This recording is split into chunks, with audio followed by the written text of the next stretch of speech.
Vous avez besoin d'un espace publicitaire pour faire connaître votre société ou vos produits? Seul Guérit TV Monde peut vous satisfaire. Pour tout renseignement, contactez le 00229 91 19 10 10. Guérit TV Monde, le leader des web TV.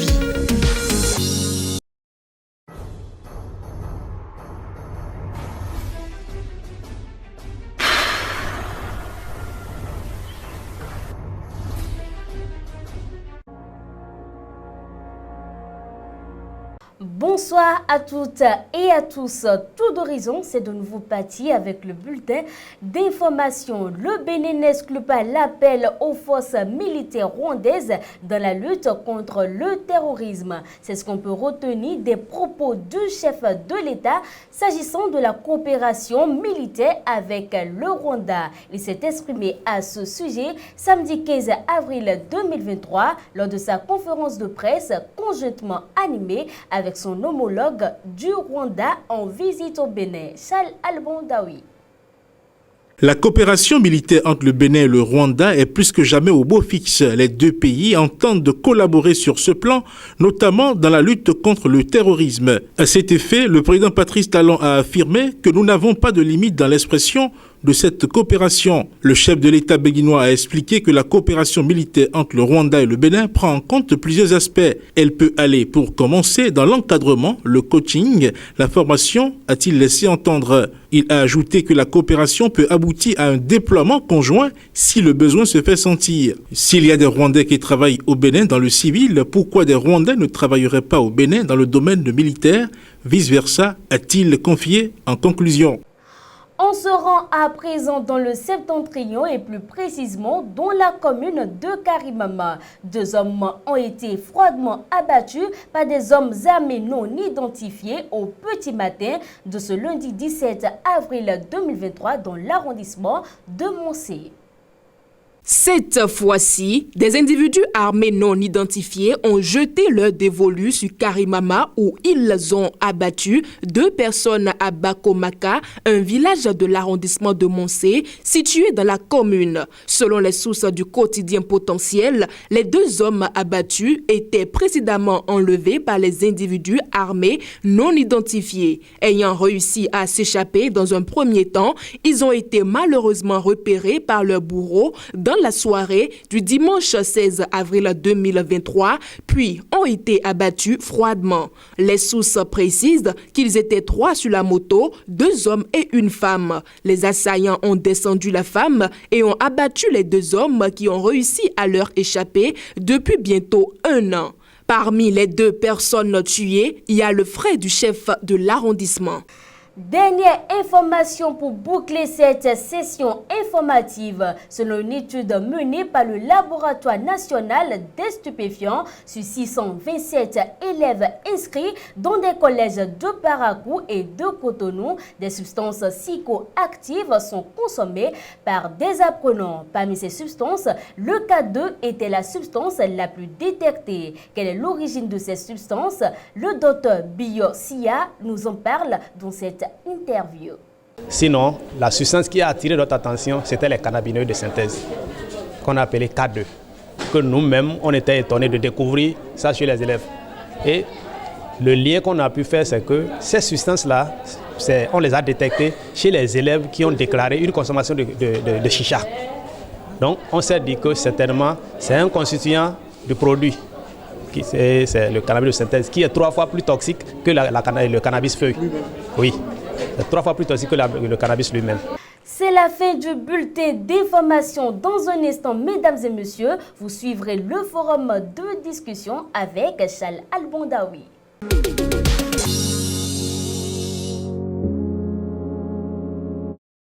Charles Albondawi est déjà sur ce plateau, mesdames et messieurs, pour bien évidemment le forum de discussion. Charles Albondawi, bonsoir. Bonsoir Evelyne Dosso. Charles Albondawi, on parle aujourd'hui d'un phénomène qui se fait de plus en plus récurrent. Au Bénin, désormais, on enlève et on libère après rançon. Effectivement, c'est devenu un phénomène récurrent parce que pratiquement chaque semaine, on peut entendre eh bien, la presse relayer des cas de personnes qui ont été portées d'abord disparues, ensuite dont l'enlèvement eh bien, a été signalé par les ravisseurs qui réclament par la suite eh bien, une somme à payer, donc la rançon. Les faits les plus récents qui viennent tout de suite dans ma mémoire, c'est le cas d'un directeur de collège qui a été enlevé dans un arrondissement de la commune de Kétou, un arrondissement frontalier donc eh bien, au Nigeria. On a appris son enlèvement, par la suite on a réclamé une rançon de 5 millions. Les parents se sont cotisés, les proches, pour trouver une certaine somme, et par la suite ce dernier donc a été relâché.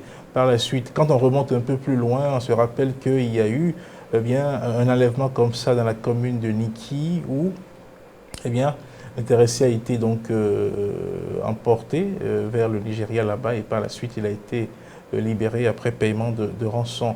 Et il y a également un cas dont on a parlé récemment, celui d'un ressortissant de la commune de Malanville qui s'y rendait et qui en route a été enlevé. Le fait le plus récent, c'est celui d'un opérateur économique à Savet donc, qui a été donc également enlevé et libéré ensuite après le paiement d'une rançon. Donc c'est des faits qui, par le passé, nous venaient à l'esprit parce qu'on regardait des films, des séries télévisées et consorts. Ben, là, nous sommes dans la réalité parce que effectivement, ces personnes-là se font enlever. Il y a même des témoignages de personnes qui sont revenues par la suite après paiement de rançon sur la question où ils ont raconté comment ils se sont retrouvés dans les mains de personnes inconnues, des personnes qu'ils ne peuvent pas identifier après donc leur relâchement.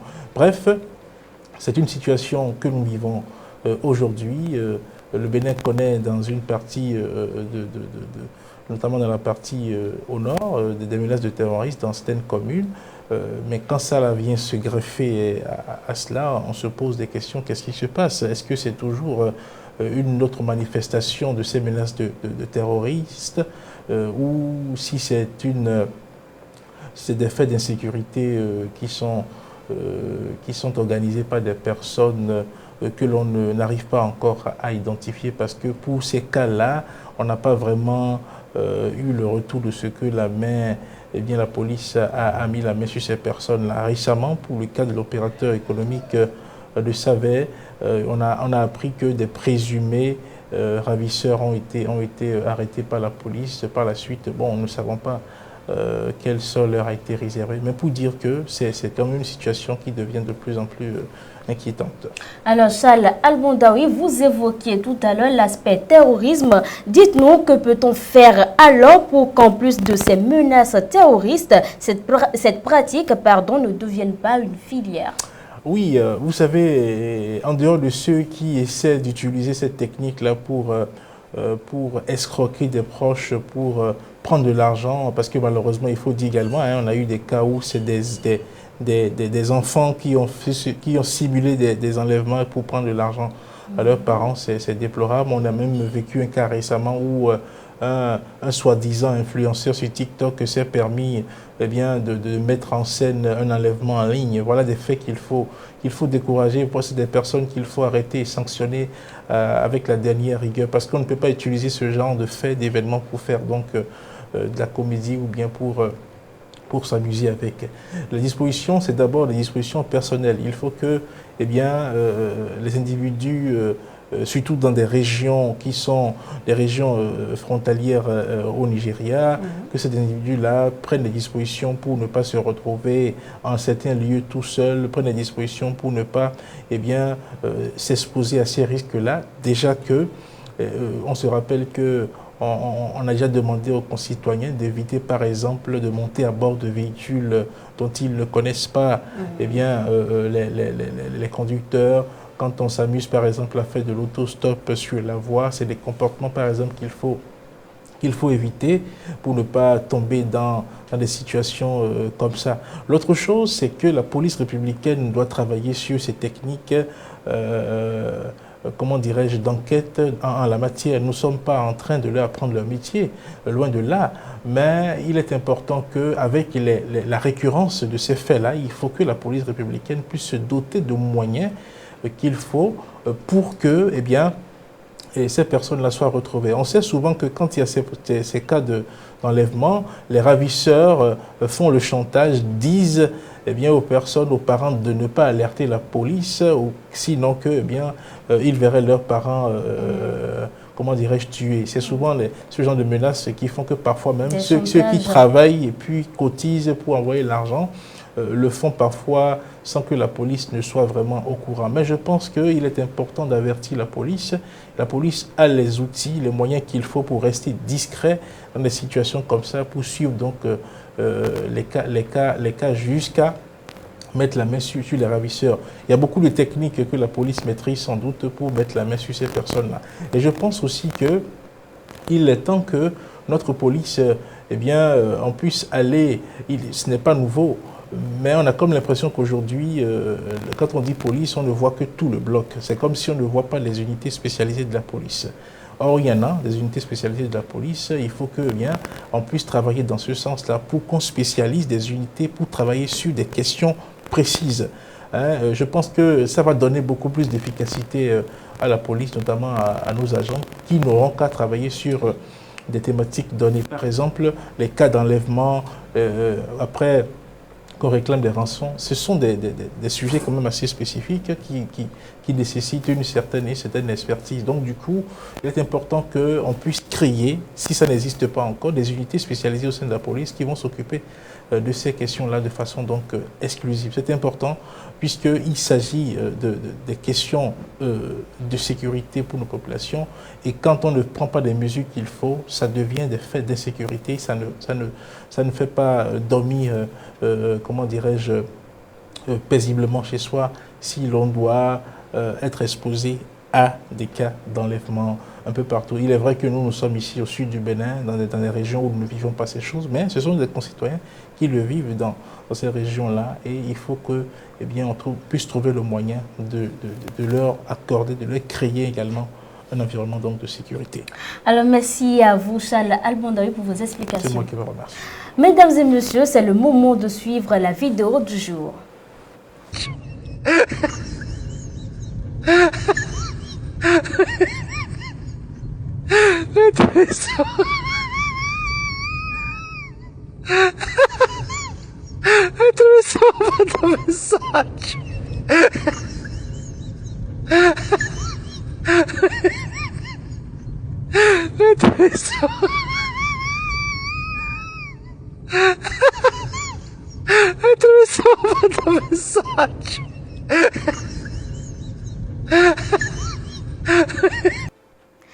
Fidèles internautes de Guérite TV Monde, parfois, les personnes que vous pensez être mieux que vous ne le sont pas. Nombreux s'inventent des vies. Alors, n'enviez plus personne, oubliez le superficiel et demeurez vrai. À demain.